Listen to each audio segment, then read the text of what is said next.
And welcome back to part 20 of the My Pokemon Academia crossover What If.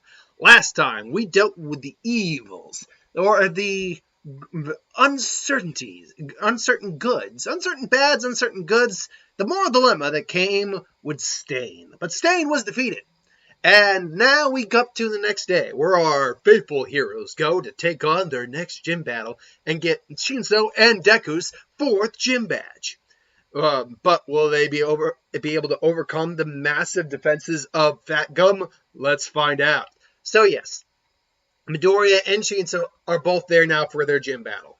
Again, they're going to just take turns. Last time they had Shinso go first. This time they just decided, all right, Deku, you get to go first this time. I was like, sweet, all right. And sure enough, there's Fat Gum waiting in the wing. All right there, guys, you ready to party? It's like, yeah, we're ready to party. We're ready to win. That's the spirit I like to hear.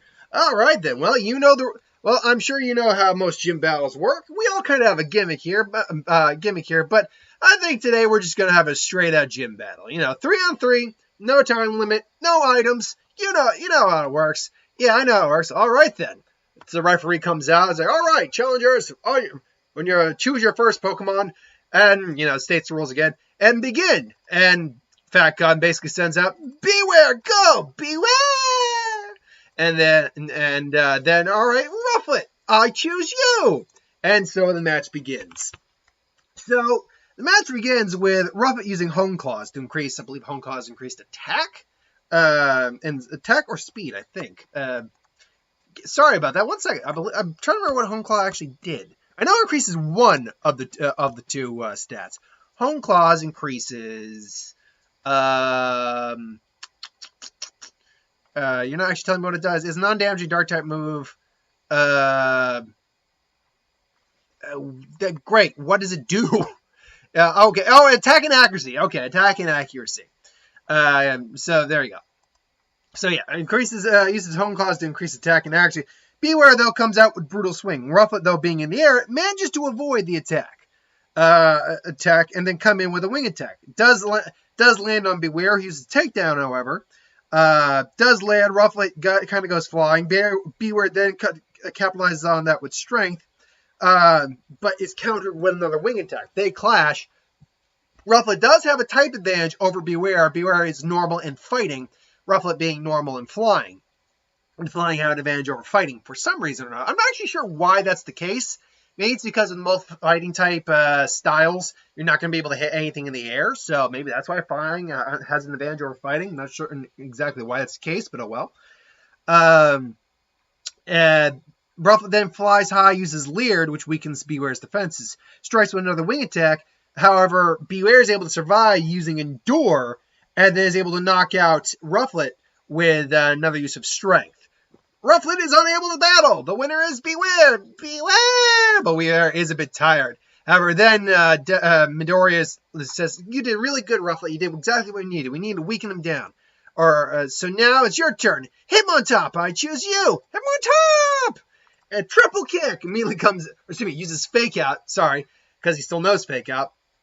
And that immediately just takes out Bewear, who was pretty much down to nothing. So just boom. And then the referee's even like, Bewear is unable to battle. Hitmontop's doing Hitmontop! It was completely fresh in the fight. And Fat Gum pretty much realized that Bewear was down literally on its last legs. He probably didn't have much HP left, so that Fake Out was more than enough to take it out. Oh, that was pretty fun. That was pretty good, kid. You capitalized on the fact that Bewear's Endure probably brought it down to nearly nothing for HP. Whoops, I got rid of the wrong guy. There we go. But now you have to deal with my tank. So his tank, or let me rephrase that. But you seem to be like an unstoppable force, kid. But what happens when the unstoppable force meets the immovable wall? That's not quite how the saying goes. Go, Blissey! And even Midoriya is like, oh, this isn't gonna be good, because Midoriya is basically like a hero fanatic. He's a trainer fanatic and a Pokemon fanatic. He would study Pokemon and trainers. He would know that a Blissey is pretty much a freaking wall that is near impossible to get through unless you are pounding away at it. So the fight again begins. Blissey used defense curl. Hitmontop used triple kick. Barely does anything. Blissey used double slap. Triple kick he lands one of the triple kicks, but the double slap is actually used to block the other two triple kicks out of the way. Now, soft boil. Hitmontop again decides to come in, uses Brick Break. This does land, and Blissey does take a solid hit because normal types are, if I remember correctly, weak to fighting types. Normal type Pokemon. Normal type weakness. If I'm not mistaken, yep, they are strong. They are weak. Normals are, normal type are actually weak against Rock, Ghost, and Steel. Huh. That's interesting. I actually thought they were always weak against fighting. I guess I was wrong. Yeah, I've learned something new. Well, actually, no, they can't be weak against Ghost because... wait, what? They're immune to Ghost. What the hell are they talking about here? No, Pokemon... Why are they... this is weird. I'm sorry. I'm going up. I'm looking at the type chart effects right now, and they're saying that Ghost is strong against Normal. That's bull. Well, Normal has an immunity to Ghost. Explained in Pokemon Go, sure, but again, that's bull crap. Yeah, they're vulnerable to fighting. Where the hell was that coming from? I knew they were, okay, they're vulnerable to fighting, not weak against fighting. So the Brick Break still does a solid job. Unfortunately, then Blissey brings out Metronome, which again, there's an actual Metronome randomizer move pool thing you can just click on. So that's how I determined what the Metronome was. I wasn't going to just choose things at random. I literally wanted to be Metronome doing any attack, period. So it uses Minimize, and it uses that to dodge a triple kick. Blissey then hits with before Blissey can move again, it's hit with a Sucker Punch. Before the next Metronome can be used, it uses Coil. Hitmontop uses Brick Break again, gets hit. Blissey uses Softball, only to be hit with another triple kick. Hitmontop is not letting up because Deku is wary. He needs to keep the pressure on Blissey. He can't let Blissey heal itself too much. Can't let Blissey get its defenses up too high. And the fact comes even realizing this kid's not is using smart. He's making sure to keep Blissey on his toes, but it's still not good enough. Blissey uses Soft Boil. Tries to use a Soft Boil again with excuse me, with it getting stopped again with another Brick Break. Metronome is used to try to counter. Oh god, what attack came out here? And then Dazzling Gleam comes out, which basically comes in and basically does land a solid shot. And if I'm not mistaken, Fairy is strong against fighting type, so that does take Hitmontop for a loop because Blissey hasn't done any real damage to Hitmontop yet in this fight. It's really just been Hitmontop tiring itself out against Blissey's God knows how strong defenses. But now it's one of those things where, now Hitmontop took a serious hit. Then Blissey comes in with Double Slap. Hitmontop goes for Brick Break again. Blissey goes for another Metronome. Instead, uses Laser Focus, which unfortunately is not an offensive attack, and gets hit one more time, this time square on the head with Brick Break. Blissey's now suddenly dazed, and then Deku capitalizes on this with a triple kick one more time to knock Blissey out. Blissey is Blissey is knocked out. The winner is Hitmontop. Hitmontop. In fact, I was actually really surprised by this. Like, wow, he's actually able to get through. Most people are down to their final Pokemon by the time they get through Blissey. And they're normally too tired for my last guy. I must say, Midori, you are impressive. Thank you. But you still haven't fought. You still have a long way to go. You haven't fought my ace yet. Go, Snorlax! Snorlax! And even Midori's like, Hitmontop! Use triple kick! And, it tries to land, but it's just like, boom, just gets absorbed into his fat. I mean, it still technically does damage. Still, heavy slam, just boom, smacks right down on Hitmontop. Just, Hitmontop! And Hitmontop's just, Hitmontop is unable to battle. The winner is Snorlax. Player, or challenger, choose your final Pokemon. Larvesta, it's you and me. Oh, darn it, I did it again. I meant to get rid of Hitmontop, not Snorlax. There we go.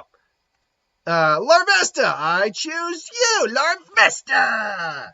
Oh, Larvesta, this should be fun. Larvesta, Flame Charge, landing right on Snorlax, uses Body Slam, but Larvesta is able to dodge using just its smaller size. Uses Zen Headbutt, uses Body Slam again, is burned. Fortunately, its Thick Fat does keep it from... I just realized, did I give it Thick Fat? Because if I gave it Thick Fat, that actually might prevent it from getting burned.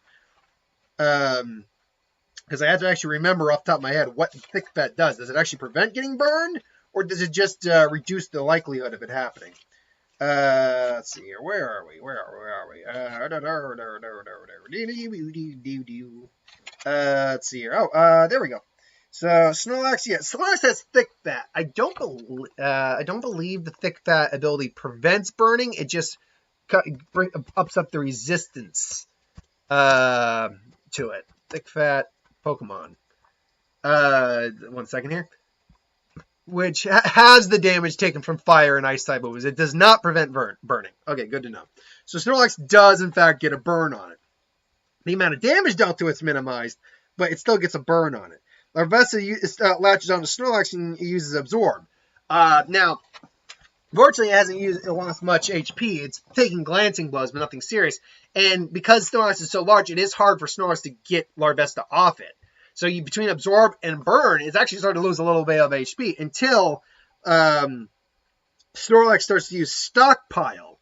And as Larvesta is absorbing it, its HP is now getting lower and lower. Keeps using Stockpile until finally Fatgum just says, swallow! And eventually he's back to near full HP, which causes Larvesta to be a little scared, and all of a sudden the Snorlax basically uses its body. It's about to just land on Larvesta, but before Larvesta gets off there, kind of goes rolling on the ground, making it flinch a little bit. And then it comes in with Takedown, hits Snorlax, barely does anything. Again, tries Heavy Slam. Larvesta is able to dodge, landing a Flame Charge. Again, doing only half damage. But remember, Flame Charge increases Larvesta's speed, which is another reason why Snorlax is having so much difficulty landing a blow on Larvesta. All the while, it's still being burned. Basically, and then hits Snorlax with a Zen Headbutt, causing him to flinch for a change. Hits again with a Takedown. Snorlax tries to goes for Stockpile. Larvesta full force uses Takedown straight on the forehead of Snorlax, which causes Snorlax to just fall over, backtrack. Snorlax now just flinching again, hitting by the burn. Larvesta then once again grabs onto Snorlax's face and just starts absorbing. And now Snorlax barely can stand. Snorlax, you gotta get him off!